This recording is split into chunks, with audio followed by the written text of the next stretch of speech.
छत्रपती शिवरायांच्या पादस्पर्शाने पावन झालेल्या हुकेरी येथील ऐतिहासिक हनुमंतगडावर गोवा सत्तरी येथील सैम मोगी परिवाराच्या वतीने आयोजित गोव्यातील प्रसिद्ध शिवव्याख्याते ॲडव्होकेट शिवाजी देसाई यांच्या शिवचरित्राचा इतिहास आणि निसर्ग संवर्धन या व्याख्यानाला शिवप्रेमी व दुर्गप्रेमींचा उत्स्फूर्त प्रतिसाद लाभला। प्रत्यक्ष गडावर शिवरायांच्या अजरामर पराक्रमांची व अंगावर रोमांच उभ्या करणाऱ्या शौर्यगाथा ऐकायला मिळाल्यामुळे शिवप्रेमी व दुर्गप्रेमी अक्षरशः भारावून गेले।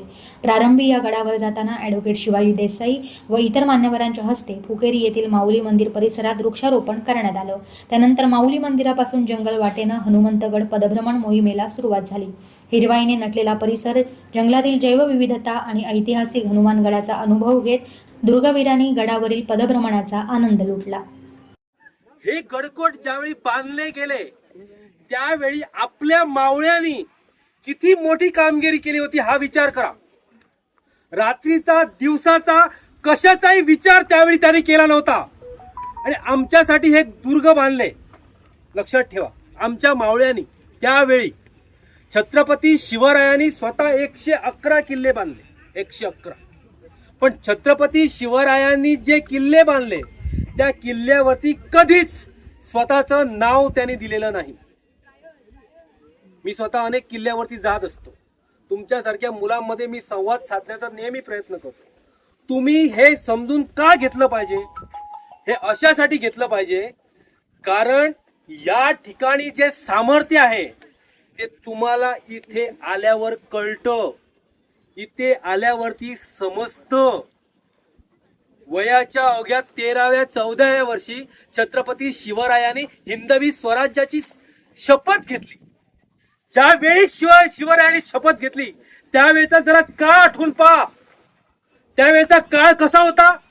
अनेक पातशाया आजूबाजूला नव्हत्या, अनेक पातशाया, अनेक शत्रू उभे, बलाढ्य शत्रू उभे, आधुनिक पद्धतीचे शत्रू उभे। शिवरायांकडे काहीच नव्हते। काय होतं? 100-200 मावळे। त्या मावळ्यांना घेऊन रोहिडेश्वरावरती त्यांनी शपथ घेतली, हो मला स्वराज्य उभे करायचे आहे। जिजामाता बोलली, शिवबा तुला स्वराज्य उभे करायचे आहे, लक्षात ठेव। तुझे वडील दुसऱ्याच्या घरी चाकरी करत आहेत, तुझे वडील दुसऱ्याच्या घरी नोकरी करत आहेत। याचा अर्थ हा नाही की तूही जाऊन दुसऱ्याच्या घरी हात पसरावास। भलेही मरण आले तरी 72, परंतु स्वराज्य उभं कर। वयाच्या 14व्या-15व्या जे शिवरायांनी स्वप्न बघितलं ते स्वप्न वयाच्या 44व्या वर्षी पूर्ण केलं। तुम्ही एक लक्षात ठेवा, शिवाजी, शी म्हणजे शिका, वा म्हणजे वागा आणि जी म्हणजे जिंका। जो जीवाशी उदार होऊन खेळतो तो शिवाजी। आणि तुम्हाला आज ही संधी या ठिकाणी मिळते, यासाठी तुम्ही भाग्यवान कशासाठी आहात? केवळ ही संधी घेऊ नका, यातून एक शिक्षणाचा बोध घ्या, यातून शिका आणि पुढे चला। का पुढे चला? तुम्ही युवक आहात। 65% युवक ह्या देशामध्ये राहते, युवा लोक। आपल्यामध्ये केवढी ताकद आहे बघा। शिवरायांनी युवा अवस्थेमध्ये सामर्थ्याचं स्वप्न पाहिलं।